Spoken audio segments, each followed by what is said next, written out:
Morning, Your Honor. Thank you. Good morning, Mr. Moser. Good morning, Mr. Evans. Good morning, Your Honor.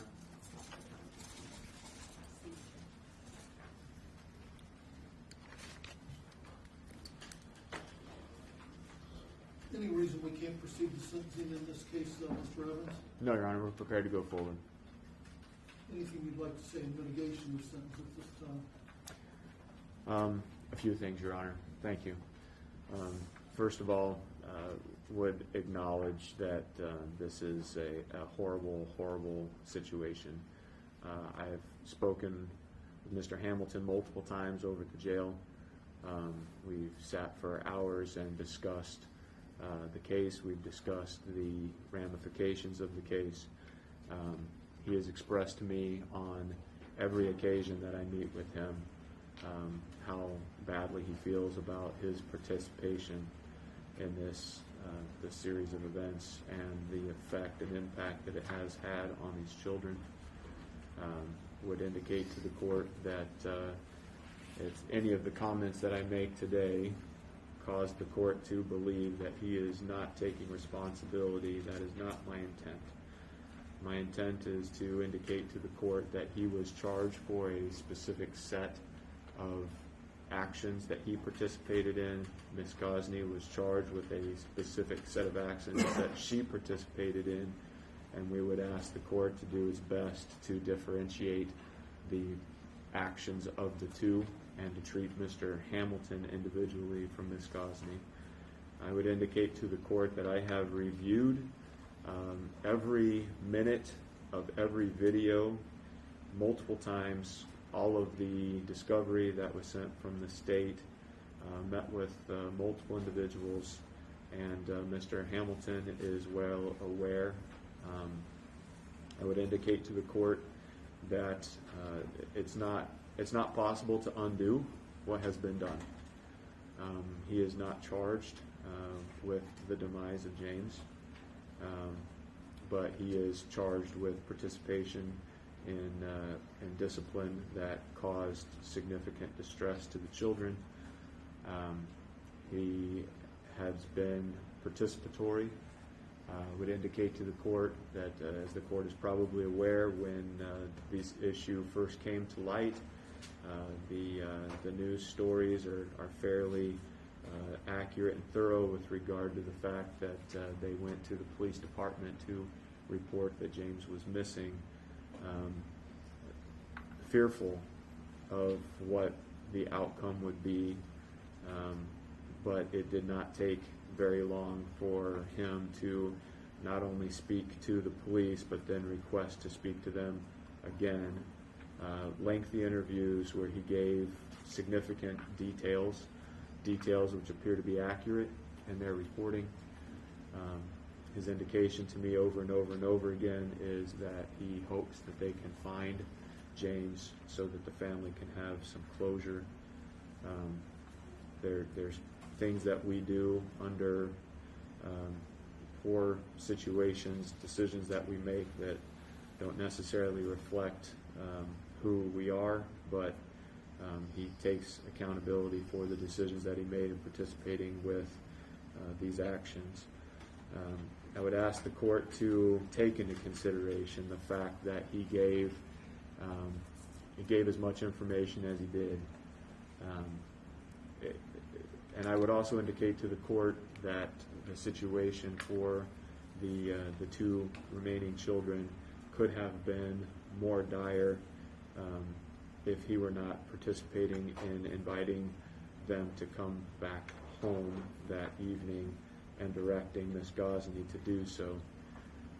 We're certainly glad that nothing else happened, but I would indicate to the court that we don't know what would have happened had she not listened to his direction to bring them back, and would ask the court to consider the sentencing memorandum that was filed. He does have family in the courtroom today who stood by his side, and that indicates that he's a human being with feelings and people who care deeply about him, people that despite these charges and this conviction, he has lived a life where he has loved and cared for and made a difference in people's lives, and they wanted to express that to the court in the way that they could. We'd like the court to take all those things in consideration going forward with sentencing, Your Honor. Very well. Anything else, Mr. Evans? No, Your Honor, I believe that Mr. Hamilton would like to speak. Very well. What would you like to tell me, Mr. Hamilton? It is very hard for me to stand in front of you in the court and have words that are in my head, but I will try. I am terribly sorry about what had happened to all 3 children. I am very sorry the part I played in that night. I did not feel like I could interfere with her parenting, but if I could go back and do it all over again, I will have untied them. It hurts when I think about what they all had to go through. That night, I thought she was taking the kids someplace safe. When I found out what was going on, I told her to bring them back home, and she would not listen to me. When she texted me, told me James was dead, I told her to go back and pick him and the other 2 kids up and bring them home. Had she not listened to me, who knows what other things could have happened to them out there that night. I do have remorse for James and the family.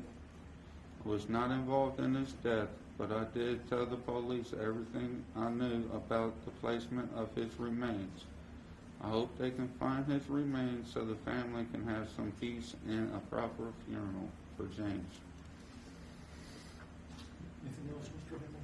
Apologize that was needed to be read, but he wanted to make sure that he communicated what he had been thinking about, Your Honor. Anything else? No, sir. Think Mr. Weaver? Your Honor, first, I want to make sure for the record, there was a motion on behalf of the defendant regarding the violent offender database. I didn't hear that withdrawn on the record, which had been indicated would happen prior to us going forward. Thank you. Yes. Your Honor, for the record, we did file a motion for relief from the violent offender database registration. That motion was filed on verify the date.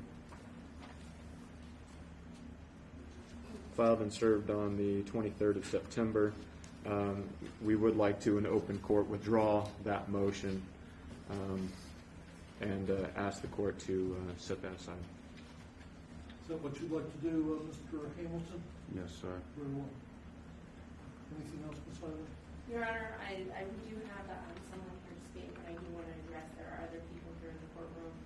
And just briefly address,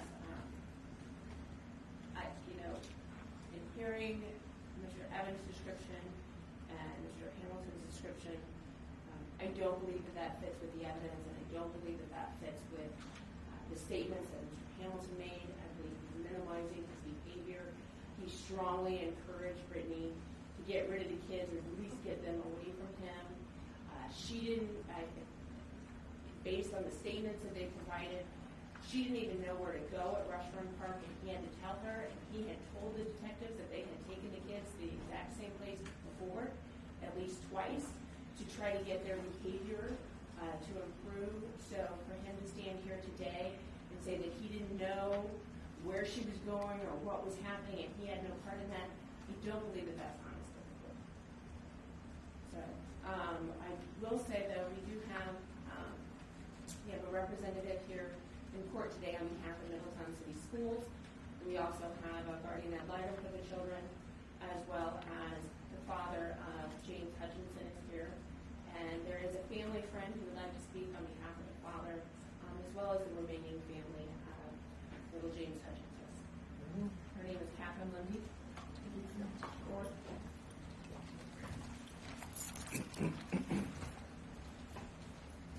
Step up here by the witness stand, ma'am. Stay close to the speakers that's sitting on top there. Tell me your name. My name is Catherine Lundy. That is Kathrynlundy. Thank you, ma'am. What would you like for me to know? This is my statement. Good morning, Your Honor. My name is Catherine Lundy. I am a close family friend, and I'm here today to give a statement for myself and the family of the victims. The unspeakable crime has drained the entire family, the investigators, the Middletown Police Department, the courts, and thousands around the world. The unspeakable crime cannot be forgiven, nor will it ever be forgiven. Here's what I want to say, and the family. Do you, James Hamilton, know what you single-handedly took away from us? You helped steal the innocence of children. You abused 3 children so horribly for so long, with no regards to their lives. You helped cover up a murder of an innocent, bright-eyed, beautiful 6-year-old boy who will never have a life. You alienated the family and Brittany from the children for months. You stole the chance of a hopeful reunion for a father and a child.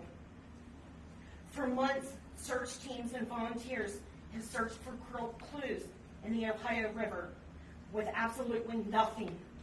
The Ohio River is now a huge, unmarked grave that no one can go visit. We cannot put flowers at. No one can leave James's favorite toys at. It is a grave that no one to this day has been able to be found. James Hutchinson, remember his name. He was 6. We hope that his name and his contagious smile haunts you for the rest of your natural-born life. I pray that the sun never has the chance to shine on your face. We pray that the years behind bars will be as dark as your soul. You did not do the act of the murder. However, you did do the act of helping throw our nephew into a watery grave and abuse of other children. You may think that no one knows the full truth. You're wrong, God knows. You may hide your sin in the darkness, but the darkness is not dark to God. He heard and saw the actions that you have taken upon yourself. James Hamilton, please remember this day for the rest of your life.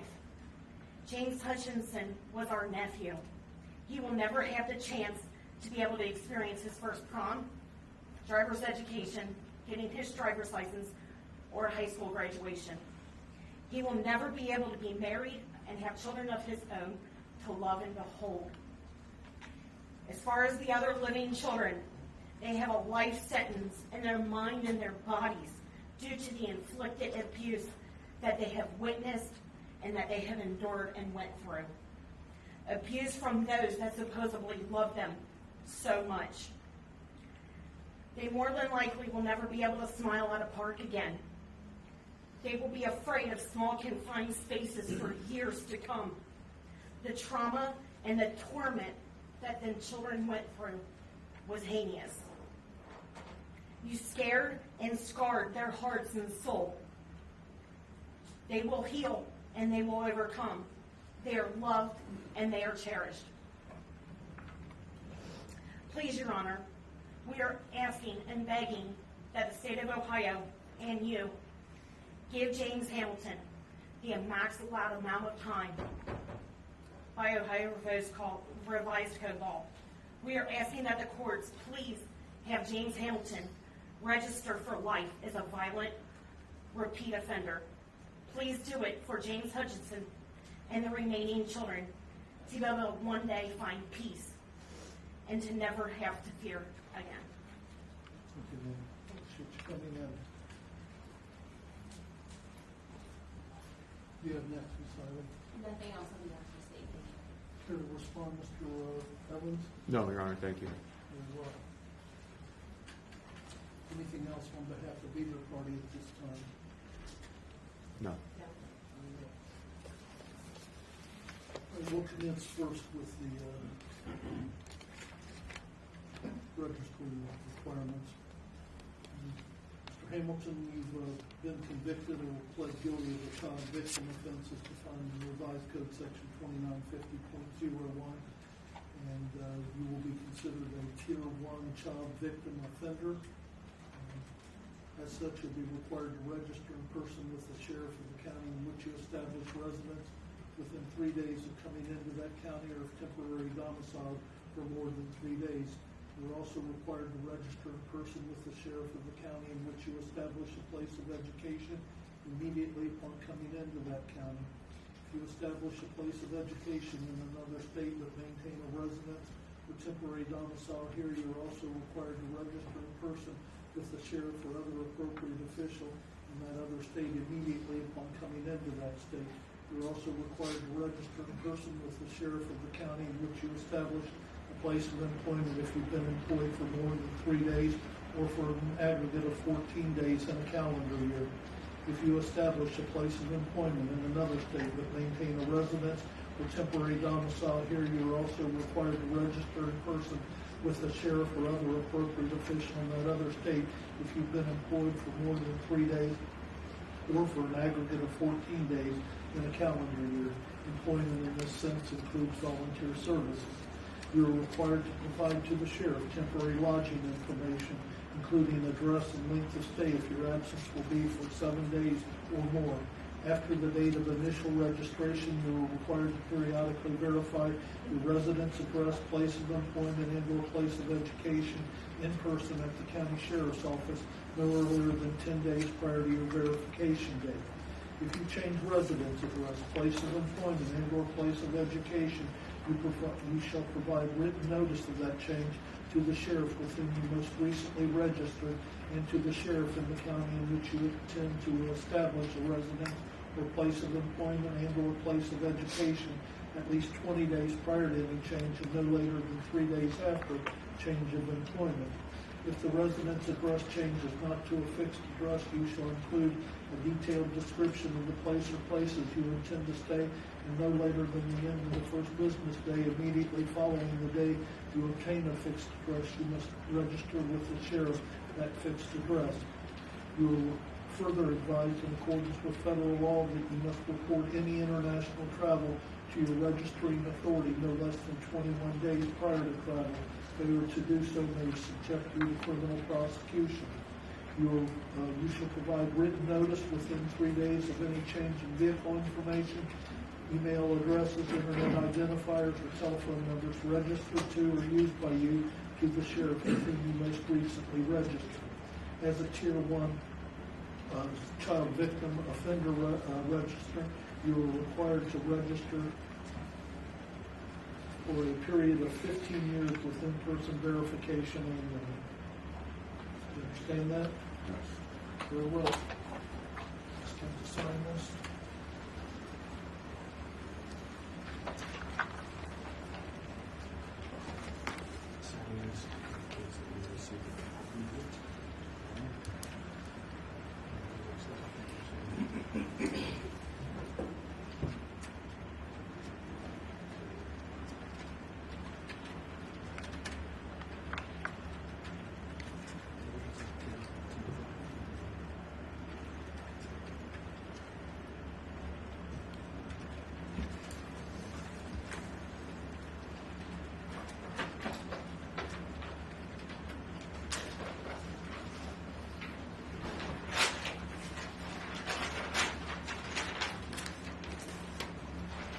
I ask that the record reflects it.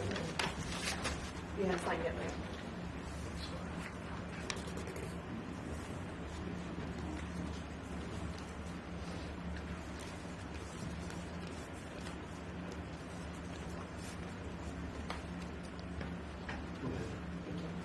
Your Honor, I ask that the record reflect that the defendant has been served with a copy of his explanation of duties to register as a child victim offender.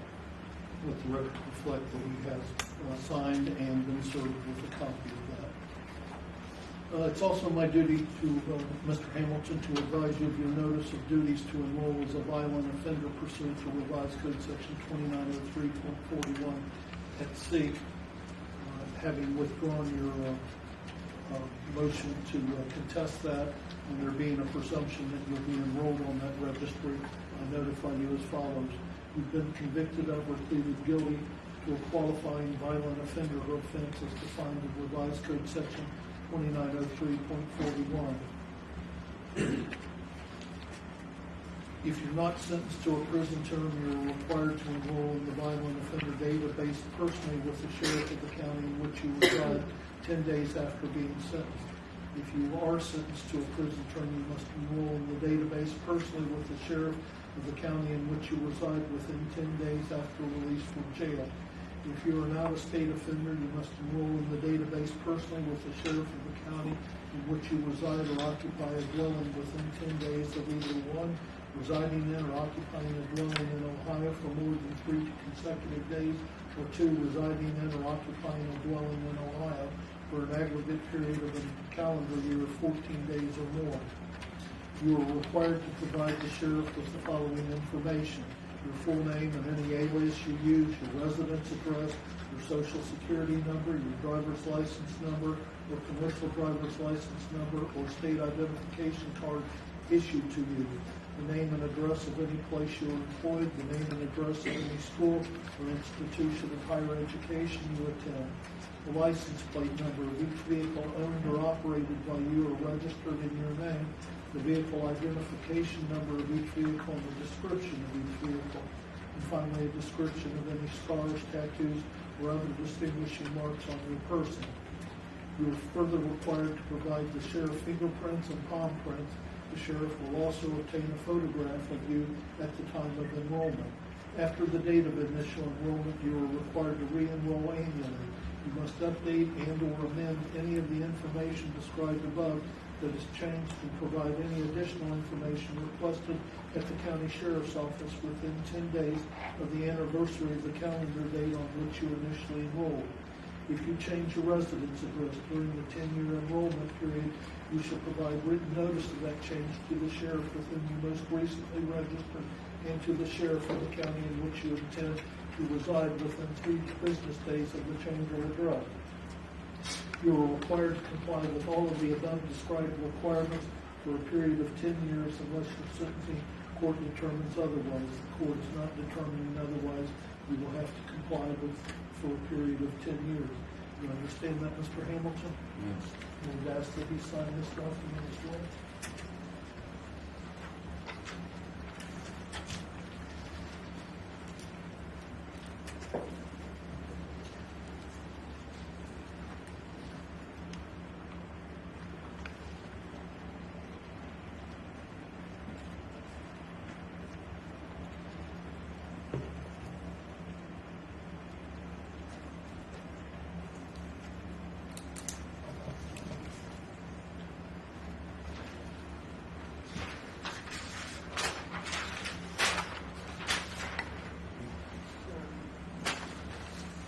Did I take?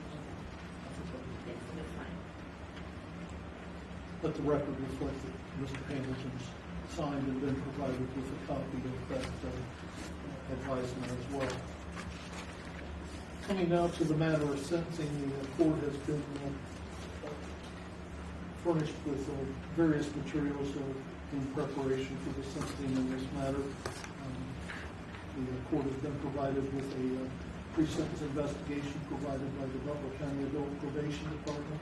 The court has considered the statements of counsel and the defendant. The court has also reviewed has reviewed a sentencing memorandum from defense counsel that included letters from various family members whose names were redacted, but they include several family members. The court also received a brief topic of placing the defendant on the violent offender database, but that's since been withdrawn. The court did review that. There were some of the things that were contained therein. The court has considered the statements of the victim spokesman here today. Based upon all of the foregoing, the court notes that the defendant does have a notable adult criminal history that includes a couple of stints in prison. He was previously convicted of an offense of violence, and that was some time ago.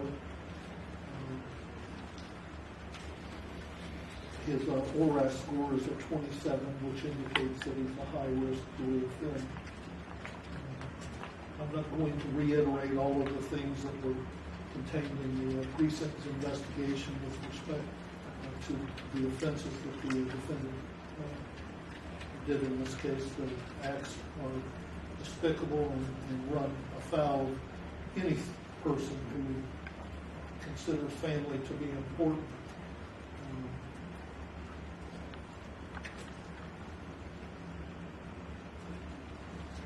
The court has a difficult time even conceiving that somebody would do something like this. It's certainly not as bad as what a co-defendant, Mr. Gosney, committed, but it's certainly every bit as heinous in many respects. The defendant has been convicted of 4 charges in this case. With respect to count 19, he was convicted of the charge of kidnapping, a second-degree felony for which he could receive a minimum sentence of anywhere from 2 to 8 years with a maximum sentence, and that would be an indefinite sentence since this is a qualifying offense under the Lincoln Totes Act. That maximum sentence could range anywhere from 3 years up to 12 years. He's also been convicted of, that's in connection with count 19, in connection with counts 23 and 24, the defendant was convicted of 2 charges for endangering children, both of which are third-degree felonies for which the defendant can receive a prison term of up to 36 months in the Ohio Department of Rehabilitation and Corrections. And in count 27, he was convicted of the charge of gross abuse of a corpse, a 5th-degree felony for which he can receive a prison term of up to 12 months in the Ohio Department of Rehabilitation and Corrections.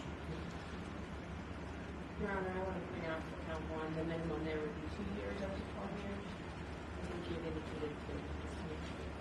I indicated that the maximum sentence could be up from 3 to 12. I understand now. Thank you. It's 2 to 8 on the minimum sentence, 3 to 12 on the maximum sentence, in as much as it's computed to be 50% of whatever the minimum sentence is. The court will not be considering any minimum sentences in this case. The acts are so heinous that it's repulsive to the court to even consider those things. Based upon everything that the court has read and the factual basis of this, the court feels that it has no alternative but to sentence the defendant to prison in this case. As a matter of fact, the prison sentence with respect to count 19 is a presumption of prison, and the court finds that there's nothing in this case that overcomes the presumption of a prison sentence in this case.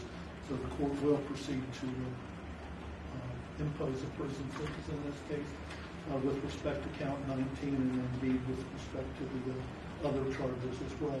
As to count 19 on the charge of kidnapping, the court will impose a prison term of 8 years as a minimum and 12 years as a maximum. On the charge of endangering children in count 23, third-degree felony, the court will impose a prison term of 36 months in the Ohio Department of Rehabilitation and Corrections. As to count 24, the court will also impose a sentence of 36 months in the Ohio Department of Rehabilitation and Corrections. And as to count 27, on the charge of gross abuse of a corpse, a 5th-degree felony, the court will impose a prison term of 12 months in the Ohio Department of Rehabilitation and Corrections. The court is going to order that each of those sentences run consecutive to the other. In support of consecutive sentences, the court makes the following findings. The consecutive sentences are necessary to protect the public from future crime, that these sentences are not disproportionate to the seriousness of the defendant's conduct and the danger he poses to the public, and that at least 2 of the multiple offenses were committed as part of 1 or more courses of conduct, and the harm caused by 2 or more of the multiple offenses so committed was so great or unusual that no simple prison term for any of the offenses committed as part of any of the courses of conduct adequately reflects the seriousness of the offender's conduct. Just so we're clear about this, the sentence that the court has just imposed is a minimum sentence of 15 years, that being computed by the minimum sentence as to count 19, and the sentences imposed with respect to counts 23, 24, and 27. The court is also in giving a maximum aggregate sentence of 19 years that being composed of the maximum sentence for count 19 and the sentences for counts 23, 24, and 27. Against the sentences that the court has just imposed, the court would give the defendant 219 days credit as of today. Now, with respect to those sentences, Mr. Hamilton, you are entitled to earned credit, and that's not going to be automatic. You will have to conform your conduct to the requirements of the Department of Rehabilitation and Corrections while you're in the institution. If you perform well there, they will give you credit for your good time while you're there. While you're there, the Department of Rehabilitation and Corrections may also grant you reduction of your minimum term of between 5 and 15%, and that's for exceptional conduct or adjustment to incarceration. The Department of Rehabilitation and Corrections calculated release date after that reduction is then referred to as the presumed early release date. The Department of Rehabilitation and Corrections has established rules for what will constitute exceptional conduct or adjustment to incarceration, and established specific percentages that will be granted for specific offense levels. If the Department of Rehabilitation and Corrections recommends a reduction, it is presumed that the court is required to grant you that reduction. If the Department of Rehabilitation and Corrections recommends a reduction, the presumption may be rebutted at a hearing in the sentencing court. The Department of Rehabilitation and Corrections must provide notice to the sentencing court of at least 90 days before the presumed early release date. The court then has 60 days to make a decision. It must schedule a hearing on the request and notify the prosecutor, who in turn must notify the victim. At the hearing, it is presumed that the sentencing court will grant the reduction. The court at that time will consider reports from the Department of Rehabilitation and Corrections as well as the prosecutor and the victim, and there will be mercies as well as considerations for the victim. The court may overcome the presumption that you'll be released on that early release date if any of the following apply. Regardless of your security level, you violated institutional rules that compromise prison security or the safety of staff or inmates, or that involve physical harm or threat of physical harm to staff or inmates, and that those infractions demonstrate a lack of rehabilitation and your conduct demonstrates they continue to pose a threat to society.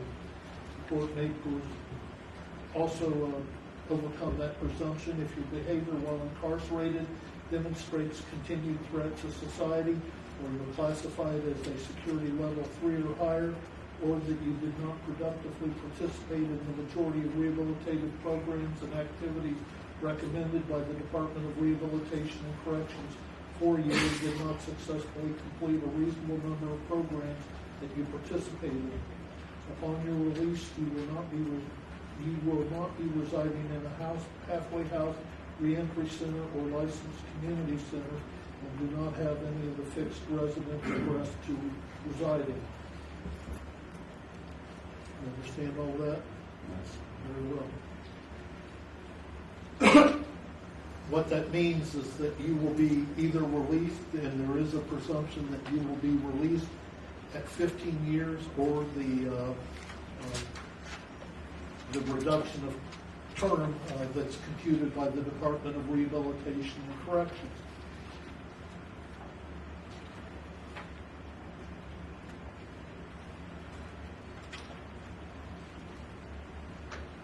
Now, there's another side to that as well, Mr. Hamilton, and that's the potential for 19 years.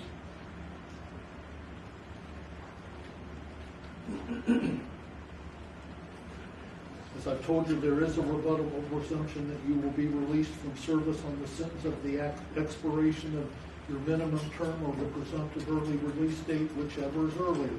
But the Department of Rehabilitation and Corrections may rebut that presumption if at a hearing held under Revised Code Section 2967.271, The Department of Rehabilitation and Corrections makes determinations regarding your conduct while confined and your threat to society, your restrictive housing, if any, while confined, and your security classification. If at that hearing the Department of Rehabilitation and Corrections makes specified determinations and rebuts the presumption of that early release, they may maintain your incarceration after the expiration of the minimum term or the presumptive early release date for a length of time the Department of Rehabilitation and Corrections determines to be reasonable, subject to limitations specified in 2967.271. The Department may make the specified determinations and may maintain your incarceration under the provisions described in Revised Code Section 2967.271 on more than one occasion. Finally, if you have not been released prior to the expiration of your maximum term, that's the 19 years I alluded to, then you must be released upon the expiration of that term. You understand that, sir? Yes.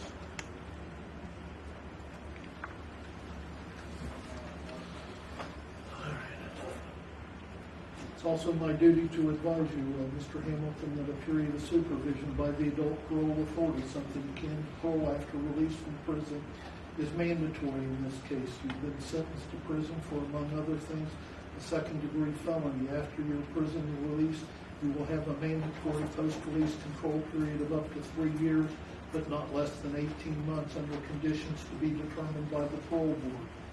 During the time you're on post-release control, if you violate any post-release control rule or condition, you can receive a more restrictive sanction while on post-release control, including increased duration of supervision or control all the way up through that maximum 3-year period.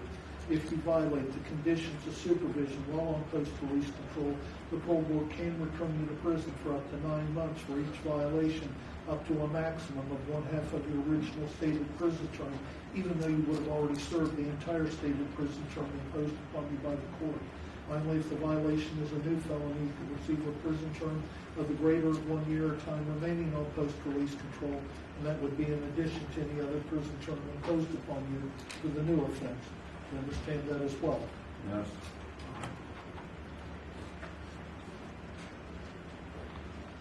At this time, we're going to order that Mr. Hamilton also pay the court cost in this matter. If he fails to pay court costs, community service may be imposed upon him for his failure to pay those court costs. In that event, any community service that he performs in lieu of paying his court costs will be multiplied times the federal minimum wage to arrive at a credit figure against those court costs. Understand that as well, sir? Yes. Very well. Anything else, Ms. Hiley?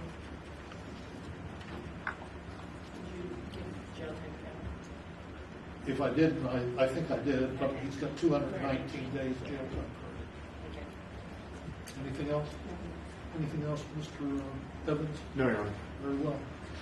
We'll remand the defendant back to the custody of the sheriff and transport to the institution.